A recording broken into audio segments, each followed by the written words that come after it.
Assalamualaikum sahabat nasab dimanapun Anda berada.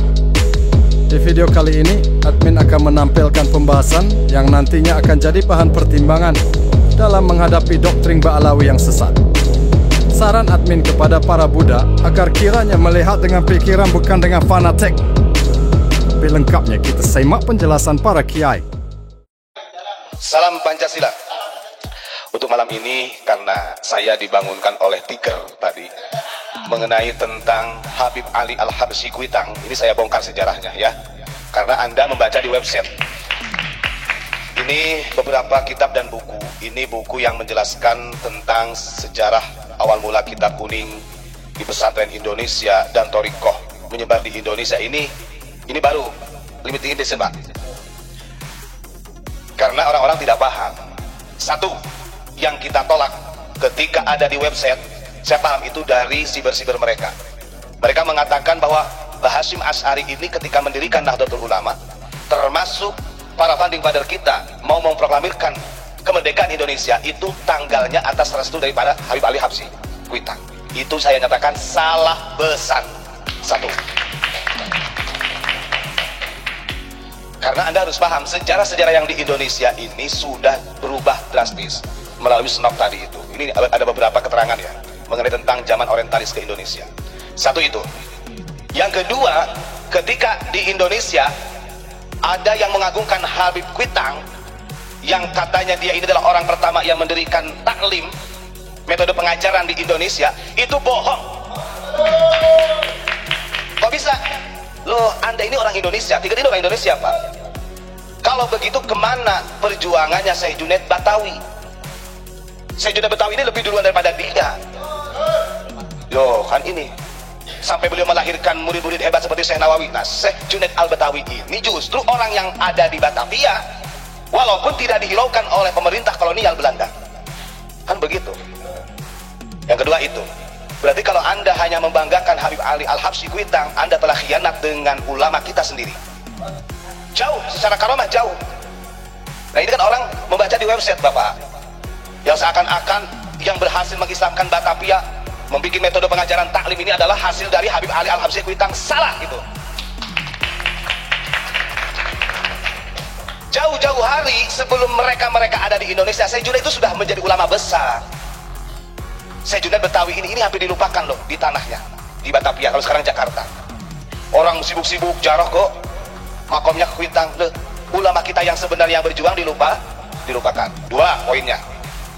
Yang ketiga, Anda ingat, karena Habib Ali Al-Habsyi Kuitang ini dia murid kesayangannya Utsman bin Yahya, ya.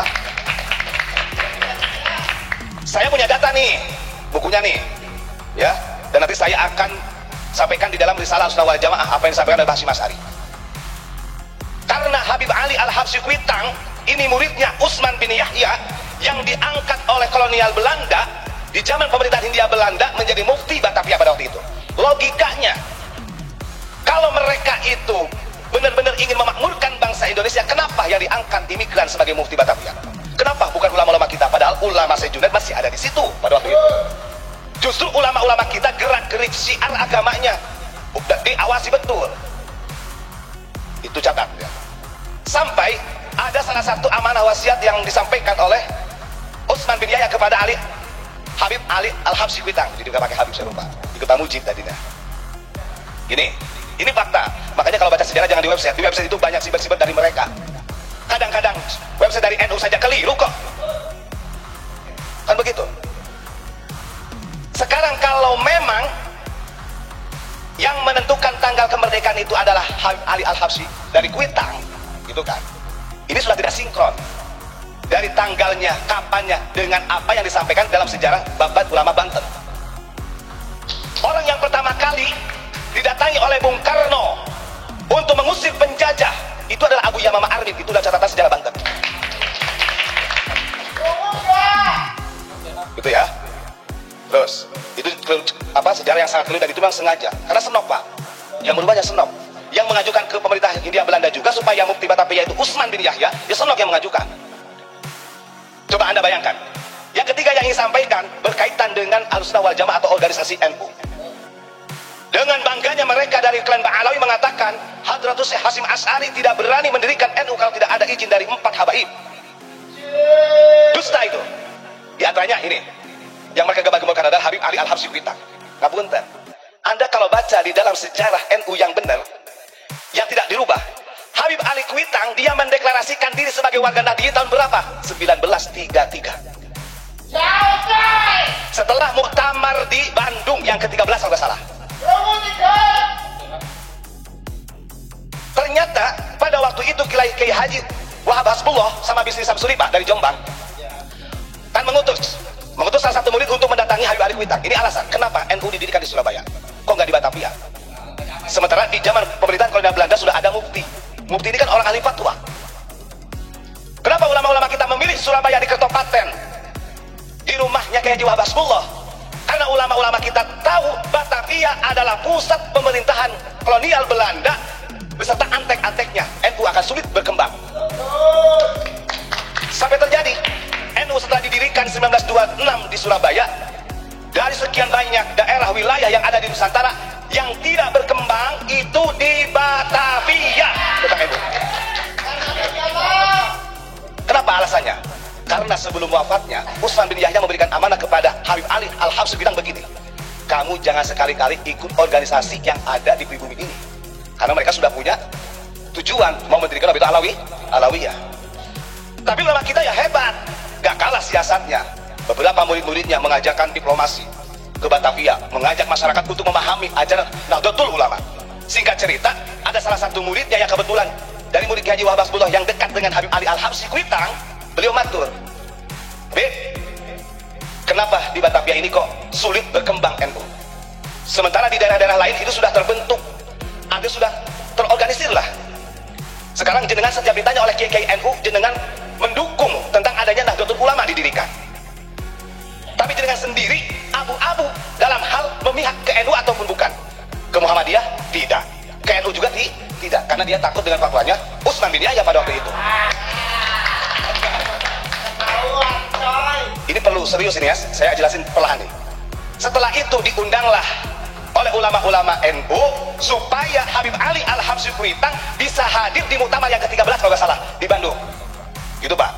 Hadirlah di tahun 1933. Setelah dia hadir di muktamar NU, karena wis kandung isin bahasane, Habib Ali Al-Habsyi kandung isin.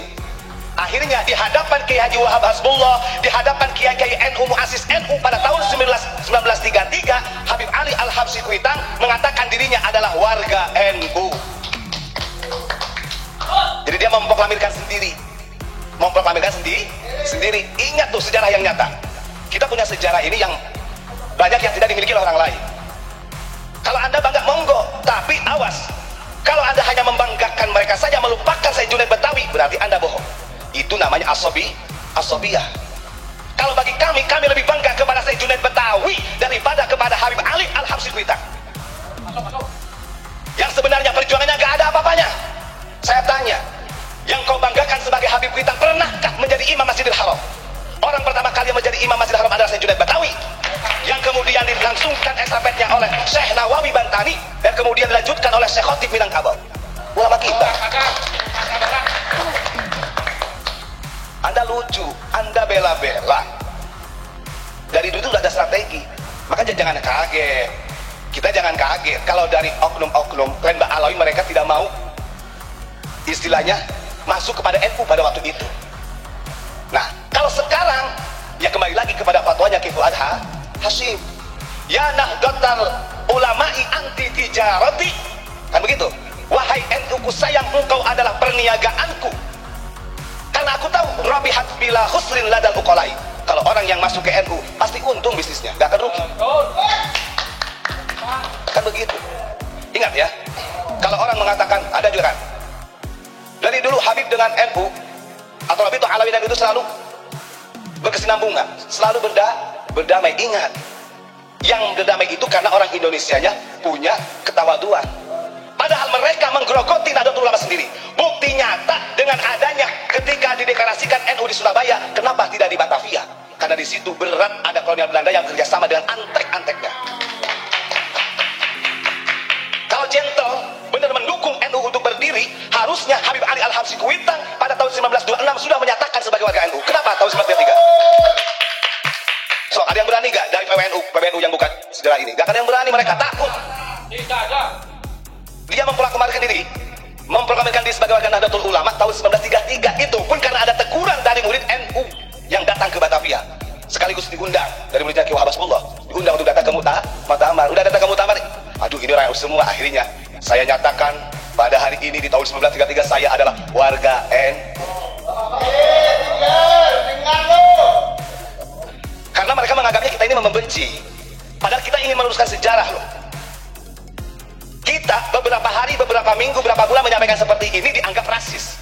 Sementara klan Ba'alawi yang sudah 1 abad lebih mendoktrin umat Nahdliyin, mendoktrin umat Islam yang ada di Nusantara, bahkan merubah sejarah-sejarah di Nusantara melalui orientalis-orientalis yang dibawa oleh Belanda.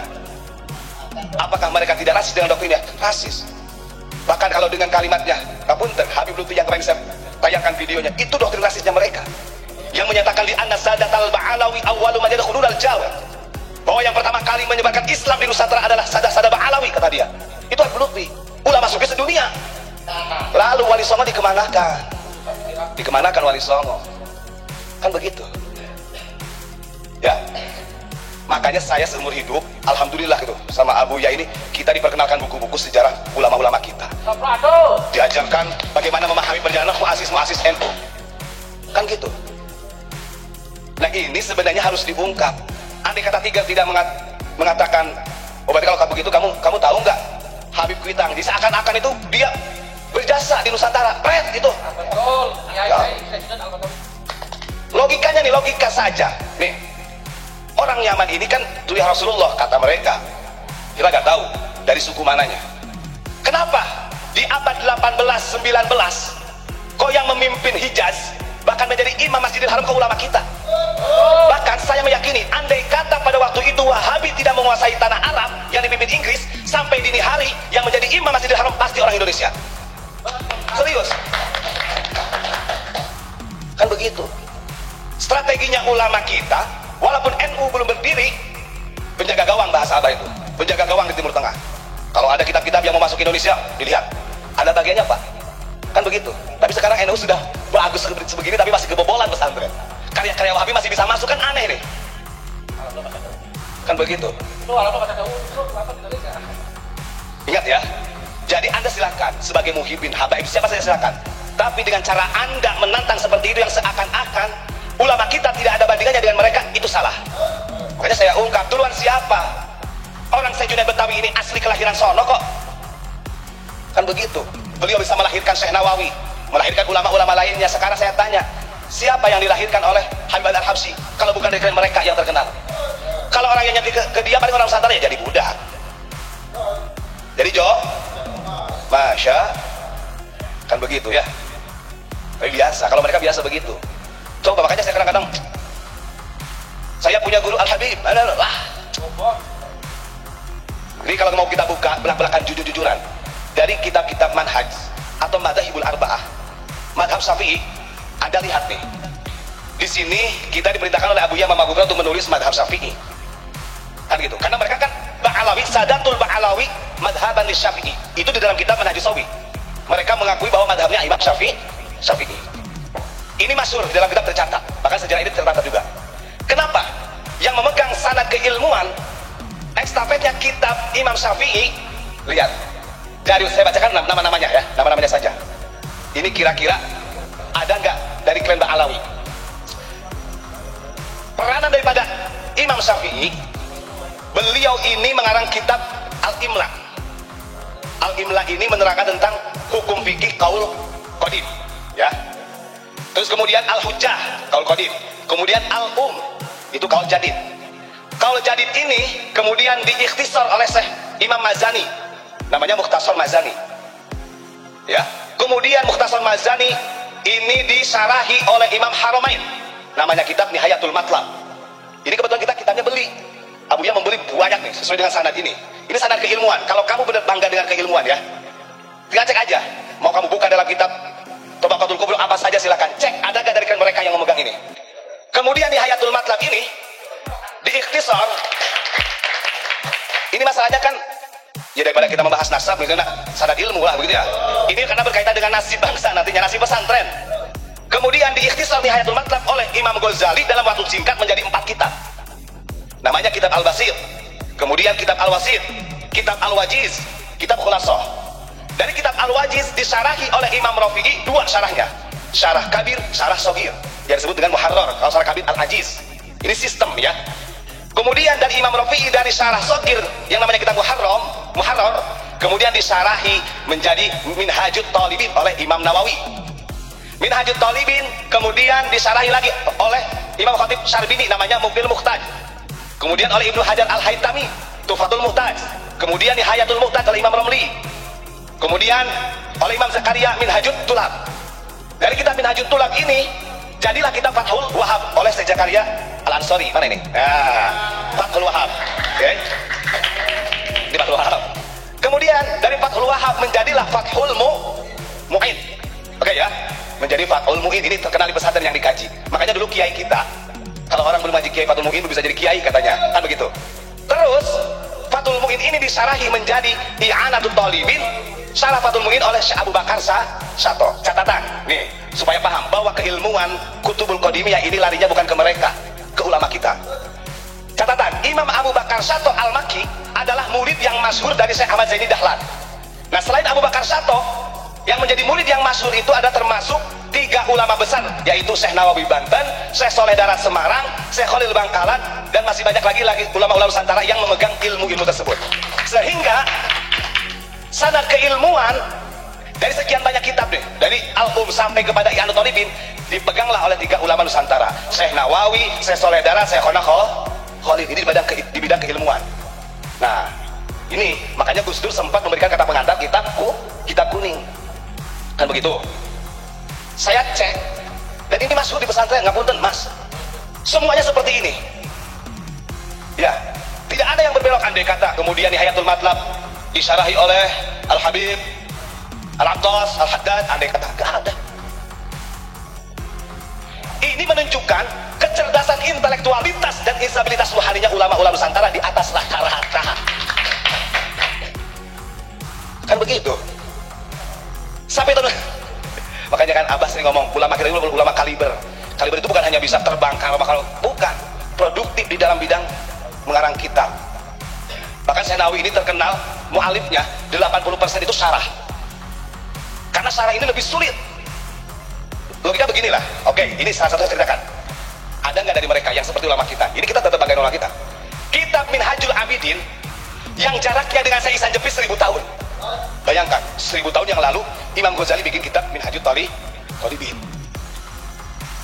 Dalam jarak kurun waktu hampir 1000 tahun ini kok nggak ada satupun ulama atau Al-Habib yang bisa mensarahi kitab Minhajul Talibin. Sementara NU ini punya istinbat tasawufnya Imam Ghazali sama Syekh Junaid. Bagaimana bisa mempraktekkan tasawuf kalau menunya tidak pas untuk Nusantara? Akhirnya Syekh Ihsan Jepis orang Kediri mensarahi kitab Minhajul Talibin. Jadi 2 jilid, namanya Sirajul Talibin. Jaraknya 1000 tahun loh, bayangkan. Hikam, ya, karena orang-orang tasawuf juga identik dengan hikam. Siapa yang terkenal di Nusantara yang mensarahi hikam? Syekh Soleh Darat, Semarang. Syu'bul Iman, Ibnu Hajar Al-Asqalani disarahi oleh Syekh Nawawi jadi Nasaihul Ibad. Kan begitu. Saya itu nanya, kira-kira ada nggak karyanya ulama Nusantara yang mengarang kitab, ulama produktif kita mengarang kitab? Kira-kira dari ulama luar berani mensarahi karya ulama Nusantara ada nggak? Belum menemukan. Karena keilmuannya diakui saya dulu sampai hijaz sedunia loh. Siapa yang berani mensarahi? Karena syarah itu di dalamnya maudhu'nya kritik dan penjabaran.